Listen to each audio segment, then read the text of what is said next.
दिसंबर 25 की सुबह दिल्ली एयरपोर्ट पर लोगों की भारी भीड़। लोग कतार में खड़े थे। एक ही नाम बार बार दौड़ रहा था, कैंसिल कैंसिल कैंसिल। पहली बार लोगों ने महसूस किया कि भारत की सबसे बड़ी एयरलाइन इंडिगो एयरलाइन, जिसे टाइम पर पहुंचने वाली मशीन कहा जाता था, वो आज खामोश खड़ी थी। ये खामोशी कोई टेक्निकल खराबी की वजह से नहीं थी। इस खामोशी के पीछे एक बड़ी वजह थी। उस समय हजारों लोग खड़े थे। कोई अपनी शादी के साथ फेरे छोड़कर खड़ा था, किसी को अपने बच्चे का ऑपरेशन करवाना था, और किसी का पेपर, किसी का इंटरव्यू था। और सबके जहन में एक ही सवाल था, ये क्या हुआ। पर्दे के पीछे जो कहानी चल रही थी वो एक बड़े चेंज की वजह से हुई थी। इंडिया में कुछ समय पहले एक नया रूल लागू हुआ था, फ्लाइट ड्यूटी टाइम लिमिटेशन। इसका मतलब था पायलट जो दिन रात चलते हैं उनको ज्यादा आराम देना पड़ेगा, रात में लगातार उड़ानें नहीं चलेंगी। ये रूल सुरक्षा के लिए था। इंडिगो को लगा कि उसके पास इसका बैकअप प्लान है। उनकी प्लानिंग कमजोर साबित हुई और जिस दिन ये नियम लागू हुआ उस दिन इंडिगो की शेड्यूलिंग रूम में जो सेंसर लाल होने लगे, एक एक कर पायलटों के नाम गायब होने लगे। किसी की ड्यूटी पूरी हुई थी, किसी को मैंडेटरी रेस्ट पर जाना था, किसी को कंटिन्यू नाइट लैंडिंग की वजह से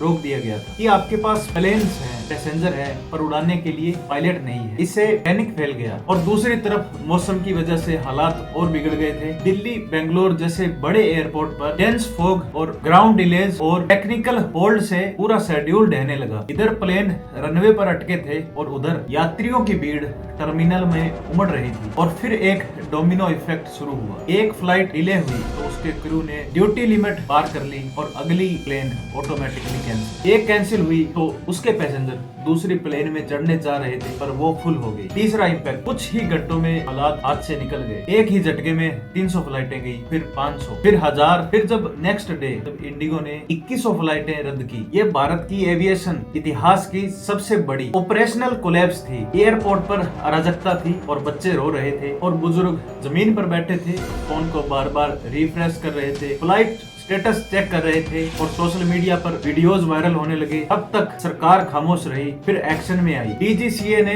इंडिगो के सीईओ को नोटिस भेजा। 24 घंटे में बताओ ये कैसे हुआ। सरकार ने टिकट प्राइस पर कैप लगा दी और यात्रियों को रिफंड लौटाने का आदेश दिया। इंडिगो में मीटिंग की घंटियां बज रही थी जैसे किसी युद्ध का कमांड सेंटर हो। उधर विदेशी मीडिया इस घटना को इंडियन एविएशन मेल्टडाउन कह रहा था और इधर इंडियन न्यूज चैनल्स लिख रहे थे कि इंडिया की सबसे बड़ी एयरलाइन घुटने पर आ गई। और तब समझ आया कि जो एयरलाइन इंडियन पंक्चुअलिटी की मिसाल थी, एक गलत अंदाजे, लंबी ड्यूटी रूल्स, मौसम की खराबी, कमजोर क्रू प्लानिंग की वजह से एक बड़े तूफान में फंस गई। धीरे धीरे एयरलाइन डैमेज कंट्रोल पर उतरी। पायलटों को इमरजेंसी स्टैंड बाय पर बुलाया गया। कुछ फ्लाइटें मर्ज की गई और कोर रूट्स को ही बचाया गया। तब लोग एक बात समझ चुके थे कि जब एक एयरलाइन भारत के आसमान का 65% तक हिस्सा पकड़ लेती है तो उसका गिरना सिर्फ एयरलाइन का गिरना नहीं, पूरे देश को झटका लगता है। आज भी ये घटना याद दिलाती है, दुनिया की सबसे व्यवस्थित लगने वाली मशीन, एक छोटी क्रू अगर गलत जगह घूम जाए तो पूरे सिस्टम को ध्वस्त कर सकती है। जिस तरह ये घटना हुई, ये सिर्फ एक एयरलाइन की नहीं, ये घटनाएं सरकार की कुछ खामियों की वजह से हुई। जिस तरह आप एक कंपनी या किसी